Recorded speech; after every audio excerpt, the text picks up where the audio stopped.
everyone to the Sunday Sports Show here, brought to you by Eaton Evans and Morris, and back here with the fantastic Fraser Watson and Gordon Thomas as well. So we've had a great interview just then with Heather. Now I'm going to dive into, a bit close to home with the Bridge Meadow, with Haverfordwest County, the team wherever I seem to show up, it seems to go very well.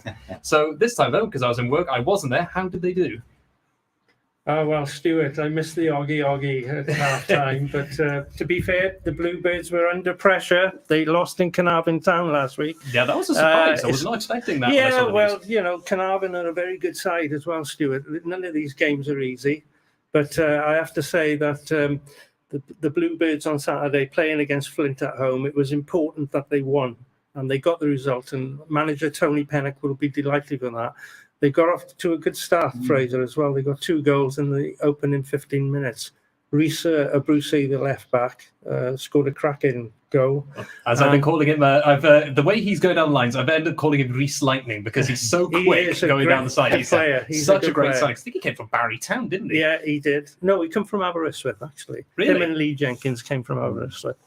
But yeah, a really good player. And then Jordan Davis got the second one from a Henry Jones deep free kick into the box, and Jordan nodded it over the keeper. Well, the keeper did get a hand to it, but it went in the net, thankfully. That made it 2-0. But just before the break, Flint got a goal themselves. They came back. So it was edgy stuff then. Flint had a player sent off in the second half, so that helped the Bluebirds out a little bit. There's been a habit of that recently. We've had quite a few away players getting red cards. As long as the away players get them, Stuart, yeah, that's very fine. true. Well, I'll stick to that, please. I mean, it's not like the curse that Aberystwyth had about, I remember 10 years ago when I was studying there, they had a tendency to get red cards practically every single game. I mean, the goalkeeper really loved getting one every single time. It seemed to be whenever I showed up to watch them play. I think at Balatan I saw 2 red cards once upon a time. But because there's all to play for, though, isn't it, for Haverfordwest County? Because if they get to 7th, if I'm right, the top of the playoff table, that will then allow them the chance to possibly go to Europe with playoff against, I think it's 4th, 5th, and 6th. It's a bit of a complicated issue, to be honest with that, Stuart. But going back to the game, it was great to see Ben Fawcett get on the score sheet in the 96th minute. But it doesn't matter when you score him, Fraser. No, that's right. That was great to see him back on scoring form again as well. It was pressure, really, because they knew that Carnarvon had airbus the night before, who was still sitting on -2 points. Carnarvon took 3 points expected there. But, you know, the nature of it is you're going to come up against teams who are either fighting for 7th or fighting to stay up now, aren't you? So they go to Pontypridd Town with Danny Williams there this week. You know, on paper, Haverfordwest are favourites, but Pontypridd are 1 point above the relegation zone, fighting for their lives. That's why it's so random. This exactly. As we said before, Fraser, it's so important to win your home games in the split competition, and then anything else away then is a bonus. So we're hoping, Stuart, that we will have another result in Pontypridd. I don't know how you feel about that one. I'm feeling marginally confident a little bit because once Haverfordwest seems to get games on the bounce, they do pretty well. So we've had, you know, the Commerce Key Nomads game, that was colossal before they split the leagues. Yeah. Because, you know, if anyone's predicted that, I mean, we would predict, I think, at the time being the most likely to be relegated, I think, at the start of the season. Yet we were top of the table quite early on at one point as well. So we definitely have had a few good surprises there. Pennock's been doing some fantastic work getting the squad into good order. And it's been great for me, you know, because I've finally been able to, you know, get behind the team, be able to send the stuff out. I'm actually sending, we've had a few jerseys go internationally as well, because I've got one chap now in Sacramento who's got a Haverfordwest County jersey. And I've got another one, which I need to get Reese's name on the back, because he actually shares the same surname, the Abrasezis. It's going to go out to a little place not far from a town called Haverford. That's in Philadelphia, because turns out a lot of Welsh folk went across Pennsylvania to do the mines and the quarries. So you got so he's originally from Bangor up in Pennsylvania. I'm originally from Bangor in North Wales. And now he lives not far from Haverford, and I live in Haverfordwest. So it's like the perfect rendition. And they actually have a very strong college there for soccer too. So it'd be great at some point if we can get the Bluebirds to meet Haverford College. That'd be a fantastic international game. That would be. Excellent. So moving on then, are we going to start talking local rugby? Well, better local than international. What's going up? I think Narberth might disagree with the result they had this weekend, because at the death for them to have that try be conceded, that was a real gutting moment for them. Yeah, it was. And then obviously everything at the moment, though, is playing second fiddle, isn't it, to what's going on in the international picture. We've still got potential of a strike. It's not off the cards yet. I don't think it'll get to that. but there are poignant reasons why it's even being discussed on the table. And Welsh rugby is in a complete mess. I think it's sleepwalked into a mess probably in the last few years. I know we raised it at the time on the show. In an ideal world, it seemed pragmatic to bring Gatland back, but it was also a really controversial decision in light of the financial situation to bring back anyone, whether it was Gatland or someone else, demanded a fee of £1 million for a year. We simply didn't have that cash to pay. It's left them more cash strapped. There's a knock-on effect from that, and we haven't got time maybe to go into the full mess of what goes on. I think we need a whole show for that. But but no, it's in a mess, and I'm not saying it justifies the opening 2 defeats. I'm not saying it exonerates any players, but it's almost impossible to perform at the top when you've got that hanging over you. And it's going to be almost impossible to perform at the top of the game this Saturday too. Yeah, it's a lot of pressure on the players, to be fair, Fraser. It is, it's their livelihoods at the end of the day. Going back a long time ago when I was playing, mate, you didn't get paid at all. No. But it's a different world now. Obviously, it is their livelihoods, and the boys need to sort their contracts out purely for the reassurance of their families as well moving forward. But I got a funny feeling it will be okay this week. I think the players will. Wales versus England is a massive game. And I mean, it's a revenue of 10 million. The WRU would, they've got to get their act together. They've got to sort out these contracts. I think there's a lot of players, unfortunately, have been given some obscene contracts compared to the average professional.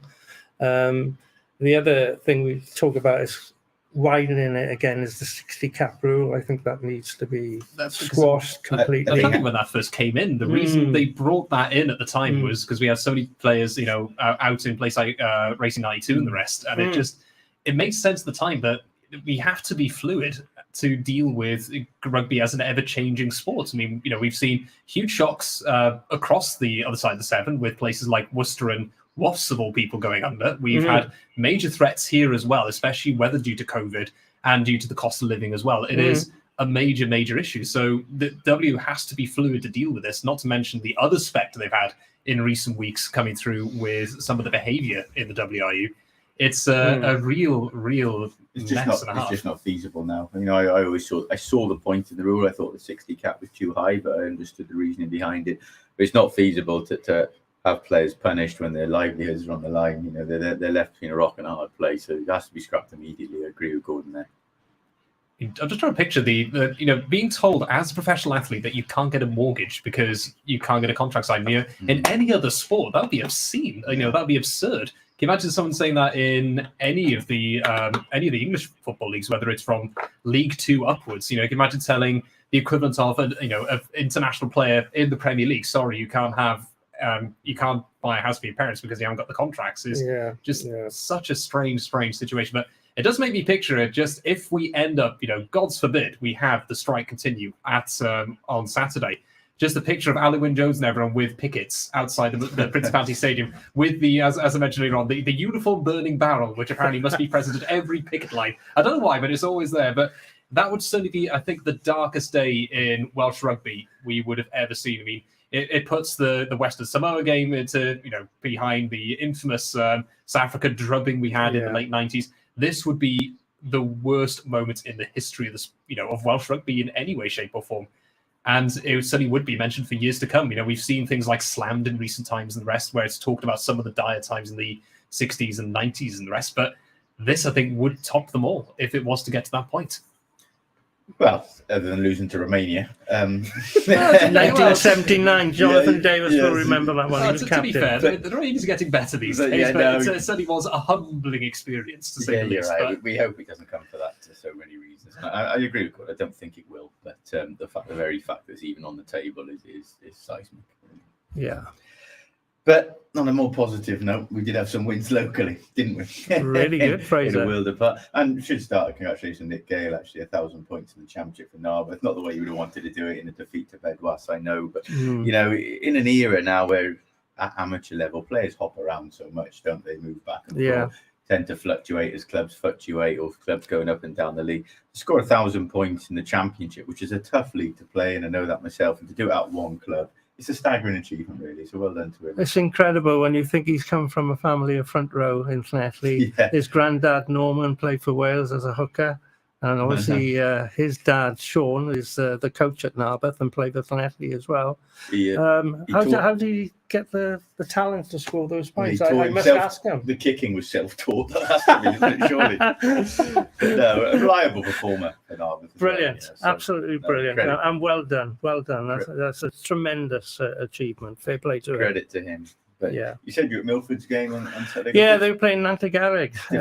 Good side, Nantagarrig. By Thomas Marks, actually. Well drilled. They're strong up front, well organised behind as well, Fraser. Milford had a bit of an uncomfortable afternoon.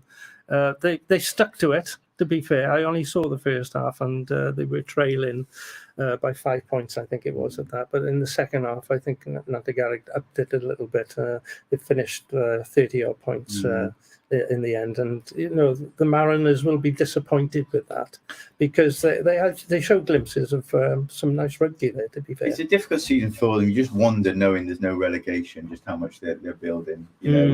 Whether it's no point really putting everything into it now just to finish third bottom. They'll know that, so it'll be interesting to see if they come out rejuvenated. But I actually went to the first half of St David's against Narberth before work on Saturday, and 50 points to St David's. I think I'll stand corrected if anyone from my own club is watching. But I think the first time they've gone above 50 points and won a game since, I'm going to say, the end of the 2015 season. I remember Pembroke Dock coming down at the tail end of 2015, a mess with 13, 14 players, and St David's put them to the sword that day, 50 or 60 odd points to something. I don't remember a 50-point plus win since then. But regardless of that, that's an irrelevant stat, really, to see them winning again. To be fair, Fraser, they have made huge strides this season, and they're playing some good rugby, and they've gelled. And to be fair, they've been, I shouldn't say it, Fraser, the whipping boys. I love a lot of stick off Jack in the boys, but it's been. I applaud teams like yourselves because it's hard to get numbers to play, but to actually have a little bit of success on the field makes it all worthwhile. And I'm sure the bar takings have gone up down in St David's as well.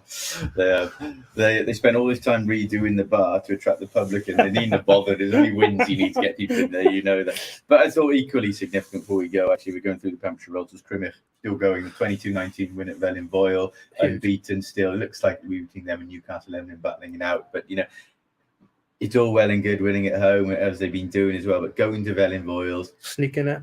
Those are the sort of games you need to win to be champions. And the mentality of Elgan looks good there. Yeah, we've questioned them all the way through, but they've been giving us the right answers as well. Absolutely, to be fair. Brilliant. Well done to Crymych. And long may it continue to the end of the season, and you are champions. Yeah, you could be in this new two-tier championship next season. Yeah. So looking into the next couple of weeks, then, are there any big games coming up that ones to watch as such? Well, rugby takes a break now, again, frustratingly. Well, maybe if the strike goes ahead, they might all be on strike. Might all be on strike on Saturday. But no, obviously football coming up this week. I don't see any major twists and turns coming there. Obviously, no. I think if the end of a strike, what will we have to discuss? I think we'll just have maybe a bit of football, maybe the Formula One, because they've got their testing season this week. I think I'll be that. No, look, I'm pretty sure we'll be talking Monday. I'm not convinced we're talking about a Welsh win, but we certainly talk about a Welsh game. But and before we go off here, because I'll have a lot of stick, well done to Haverfordwest winning in Aberystwyth. Yes. And also Neyland as well. They won as well at the weekend. Good win with Pembroke Dock, actually. I thought it'd be tighter. But Neyland are coming good again, actually. Yeah, they are. And I believe they're playing Haverfordwest after the break, Fraser, at Haverfordwest. So that'll be an interesting one. That should be entertaining indeed. But that is the end of the show here. So thank you very much, everyone who's been tuning in. And to Fraser, thank you very much as well. So we're going to hop into the news. I'm going to pass you over to Zoe for the rest of the show. So we'll be back with you very shortly.